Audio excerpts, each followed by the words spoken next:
So Sam, tell us a little bit about your role at SAP and how it relates to digital transformation. Sure. First of all, it's a pleasure to be with you today. I lead a team in SAP called Value Advisory. SAP is a technology firm, but we believe that technology only matters if it creates business value that can be game-changing for organizations that we work with. So I am focused on trying to define the potential business outcomes that technology can create, and I lead that team in Canada. Yeah. Excellent. And so talk to me about a couple of the projects that you've seen, anonymously of course, that have really kind of helped foster your approach to digital transformation. Sure. Look, we've been in business SAP has been in business for 45 years or so, and we've seen a lot of transformations happening in the marketplace in terms of how do people approach digital and how do people approach the new possibilities that digital is enabling. There isn't one magic recipe of how you do the transformation. What I would tell you is that we are learning key takeaways from our engagements with many Canadian organizations on how to go about digital. One of the key things that we're seeing is that, and it's been proven over the past couple of years specifically, is that digital can only happen if it's only sponsored by the CEO and the board. Digital transformation today is not about technology. Technology is not the mandate of IT anymore.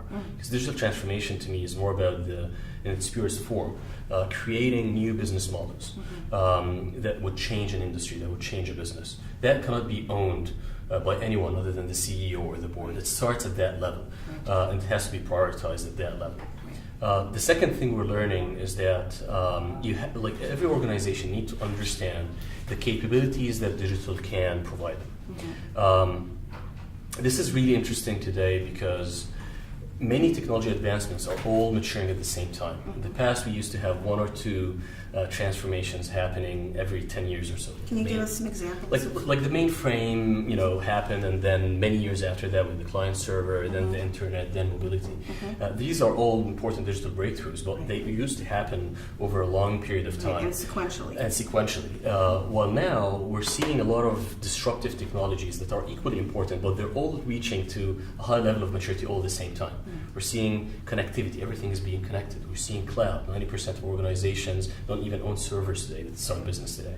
We're seeing supercomputing becoming so much cheaper, like 20% cheaper every year, that our kids can graduate from schools today and write applications that start businesses, and because they have access to this affordable supercomputing.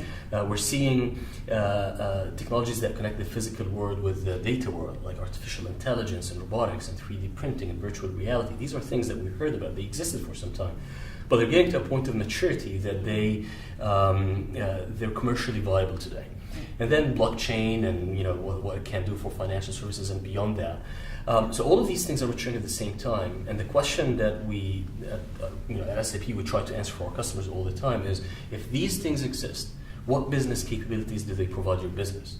And once you understand these capabilities, which are unique by industry as well, you need to understand and try to use human imagination, creativity, and collaboration to understand what possibilities they make for the business, what business models do they open, what business processes do they optimize. So if you go through that steps, have things owned and driven at the CEO board level, then benchmark your capabilities today vis-a-vis these technology advancements, what they can do for you, and then use human-centric design approaches, we call them design thinking, to try and imagine what these capabilities can do for your business. If you go through that process and then prioritize your initiatives based on the potential financial returns, technology roadmap becomes such an easy thing to do. But we have to start with these three processes, or these three steps, if you like, in that process in order to get to the outcomes we need. And so the lack of speed in Canada when it comes to digital transformation, do you attribute it to a lack of executive support or a lack of knowledge? It's changing, obviously, but we are still a little bit behind. Do you have any take on why that's happening? It's a great question, and quite honestly, I wouldn't be. I'm not going to be too negative about how things are moving in Canada, to be honest. Last year, we commissioned IDC to do research on our behalf to try and understand the state of digital transformation in Canada, and the results, it was, we surveyed around 200 organizations, all sizes, all industries, so it was statistically very representative. And we found that only 16% of Canadian organizations started to take action. We were not Which is too low. happy. It is low. We were not too happy with that. We warned the marketplace that digital is happening faster than you think. And this year, we were pleased to see that 36% reported that they're already executing on digital transformation. So this is a good progress The message is in being my heard. opinion. The message Yeah. is being heard. But it also means that there are 50% of Canadian organizations that are still in planning Still out mode. there, right. And we were debating whether that's happening because organizations haven't seen the impact of digital, or whether more, as you said, it's more of an execution challenge. Mm-hmm. And then we realized that last year 1/3 of these organizations said that they're expecting a major impact of digital on their business. Just 1/3. That's low. This year, 2/3 said that they've already seen the impact. Big change. And they've seen it in the form of non-traditional competition disrupting their industries. So there's no doubt that the Canadian economy has awakened for digital transformation. We've progressed also quite well, but maybe we're not moving fast enough. To your point, I think this stuff is hard. Right. As I not said, easy, like, and there are it's a lot complicated. there are a lot of these technology advancements. People are trying to digest what that means for the business. That process is not easy, and I think it's all about execution. It's all about going through these steps, having things owned at the board level and the CEO level, and then understand your capabilities. Imagine what these things can mean for your business, and then you start with the technology roadmap. So it's more. I think it's more of an execution challenge, and people are not only in Canada, around the world, are trying to get their head around what all of these digital disruptions mean for their business. Right. So if you had a CIO who was pretty much bought in, he's drunk the proverbial Kool-Aid, but is having trouble either articulating that to a CEO or to a board, what kind of advice would you give to that person? First of all, I'd say that you have to get the executive management on board. As I said, technology is not the mandate of IT anymore. The CIO cannot do all of it. It's all about the business outcomes. This needs to be owned by the business. So that's step number one. Right. You have to allocate funds for innovation. The IDC research and the SAP surveys showed that we in Canada are slightly behind our global peers when it comes to allocating funds for digital innovation. So that needs to happen. We have to set it aside and use it, not just put it on the table and not use it.